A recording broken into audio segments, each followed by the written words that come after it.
Hello and welcome to this edition of Hardman Talks. My name is Alona Simister Falvey and I'm joined today by Keith Hiscock, CEO of Hardman & Co.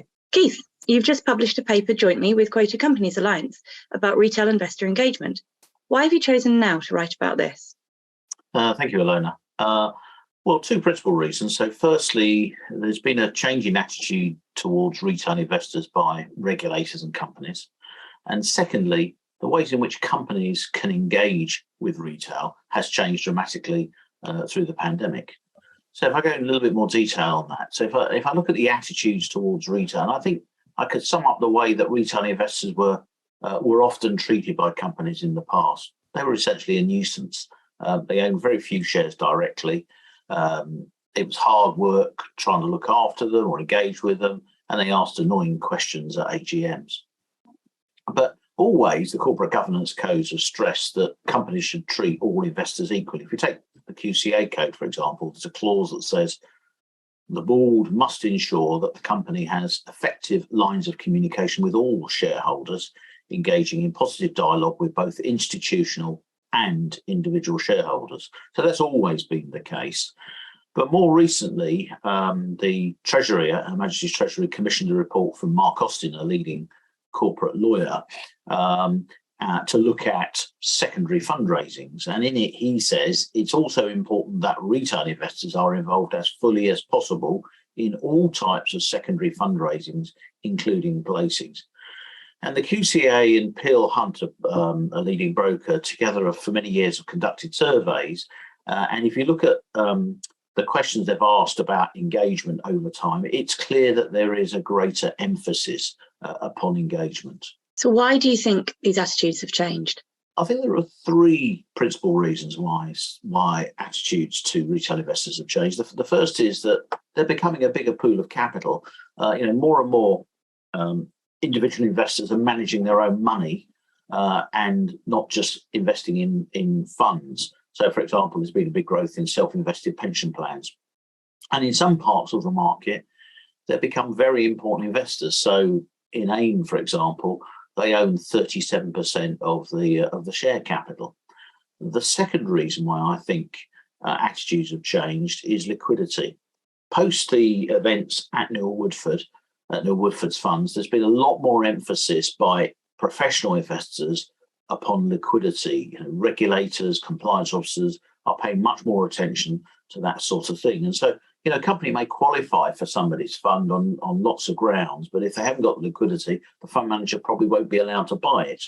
And put things into context there, our data shows that 82% of AIM listed companies have an average trading value of less than £10,000. And the great thing about retail is they're less concerned about liquidity. They don't have quarterly benchmarks to worry about. They're obviously generally a much smaller size than a fund manager. And what you often find in companies is that the biggest investors might well be institutional investors, but they hardly ever trade their shares. And the turnover in the shares is generated by lots of little trades by retail investors. And then I think the third reason why attitudes have changed is ESG.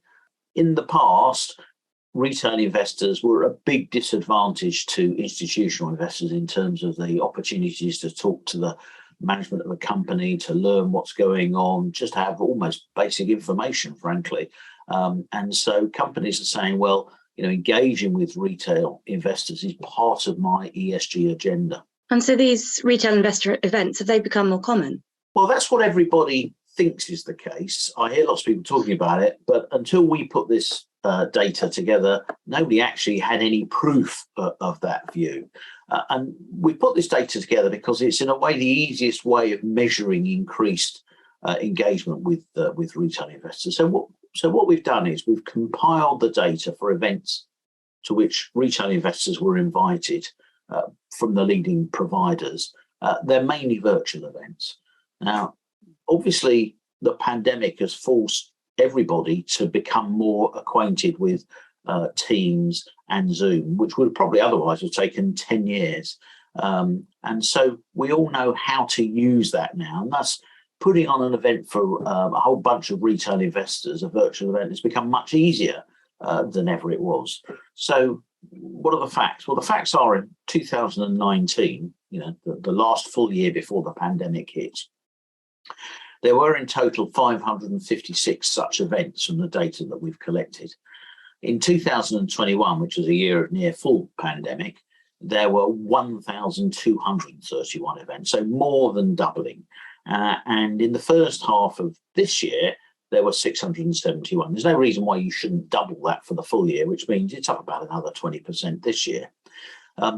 These sorts of events seem to be particularly popular for companies with a market cap between 25 and 500 million. In fact, 47.4% of these companies had at least one event in the 3 years that we were measuring the data. So the answer is yes, these have become much more common.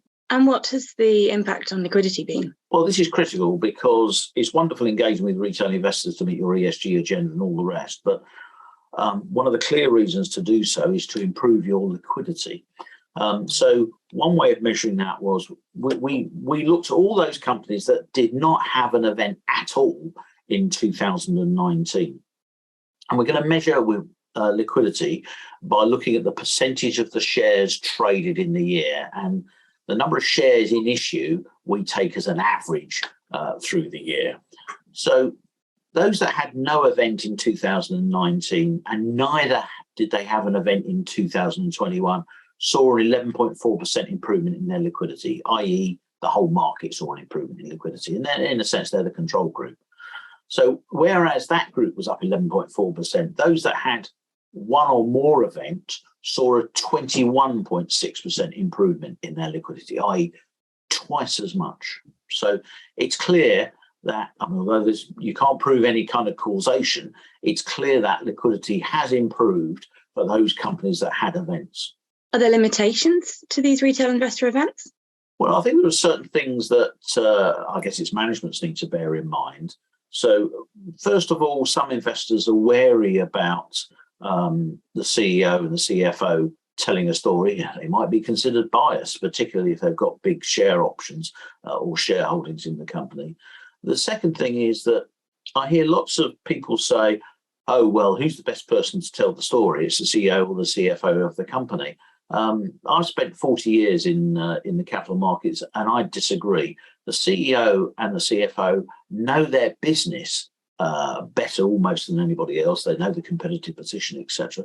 But what they know much less about is the way in which investors approach companies, the sorts of things that they're looking for. And that only comes from talking to investors day in, day out, which obviously the CEO and the CFO don't do. So, for example, if you're running a company that's paying a high dividend yield, you might say, well, that's automatically of interest to investors who are looking for income. Well, yes, that's the first benchmark passed, but those sorts of investors are going to be looking at the history of the dividend. Has it ever been cut, for example? What's the reliability of the profit line? What's the free cash flow cover of the dividend? These are all things that the CEO and the CFO probably don't think about because they don't talk to investors day in, day out. And I think the other thing to bear in mind as a limitation to these retail investors is that I hear lots of people focusing on the live audience,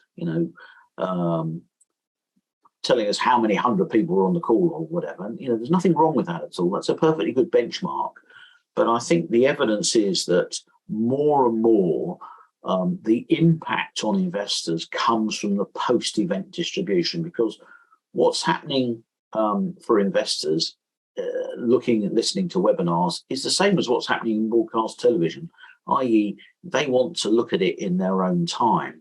And if you think about how you consume television yourself, you might watch the sport live, but everything else you decide when you want to watch these days, not when the broadcaster wants to broadcast it. And it's the same here. I think investors want to hear the CEO and the CFO talking and being interviewed, maybe want to hear what other questions other investors are asking, but they want to do that in their own time. So, getting the most out of these events means employing somebody who's got a very big reach, not just getting to people who are already interested in the company or are already shareholders in the company. So with that in mind, are there other ways in which to reach and to engage these retail investors? Well, there are. So websites are becoming more important. that might seem like a very strange thing to say, because I think most of us in most of our lives start when you're looking at something by going to the website. I don't think that's been the case in the investment world, strangely. And we can see that in, for example, the traffic that comes to our website from other websites. So company websites are becoming more important as a source of information for investors. I think the second thing, and you might say, well, I would say this anyway, it is credible sponsored research. I think it's very important in framing a company's investment case, in testing the propositions around, is it really the best in its space, looking at forecasts. I say credible because it's got to be written by somebody who really understands what they're doing in the sector. It's got to have enough space to explore the entire investment case rather than just be a fly sheet. But even then, it's only worth something if there's great distribution associated with it. And it's one of the things that a company can put on its website to generate investor interest. Another way, I think, to engage with retail investors is media coverage. This is becoming increasingly difficult because more and more the investment press is interested in the big global companies and less so in the medium and small-sized companies. And then finally, one way of engaging with investors is to keep news coming through. That doesn't mean to publish every time you win a contract for £100,000. But I think understanding that, reinforcing the message by demonstrating you're meeting the benchmarks that you've set yourself as a company is good. Creating more news keeps you at the top of the news agenda for investors. And remember, if you're running a company, you're competing with 2,000 others for the attention of investors of the London stock market alone. And obviously part of the news flow could be credible sponsored research being published on your company. So what final thoughts should we take away, Keith? To sum it all up, managements, companies should embrace retail investors rather than despise them. They are a good pool of capital. They're part of your ESG agenda, and they can improve liquidity in a way that professional investors perhaps can't. And the best way to engage with these investors is to use a multi-layered approach. So we've demonstrated that there seems to be a correlation between events and liquidity. I think regular events is something I'd say. What I think doesn't work is a box ticking exercise where we say, well, we have one event a year where we present to investors. There we are, we've done that. It's taken an hour of our time and it's all over. I think you need to be more regular than that. I think having a good website with good material on it helps. And then, of course, I would say this, but I do genuinely believe that sponsored research has quite a big impact on the understanding of a company and the profile of the company. Thank you, Keith. If you're interested in reading more on Keith's note, head over to the Hardman website at the link in the notes below. Keith, thanks again for joining us. And to our viewers, please don't forget to like and subscribe on the buttons below. We always appreciate your support. Bye for now. Thank you.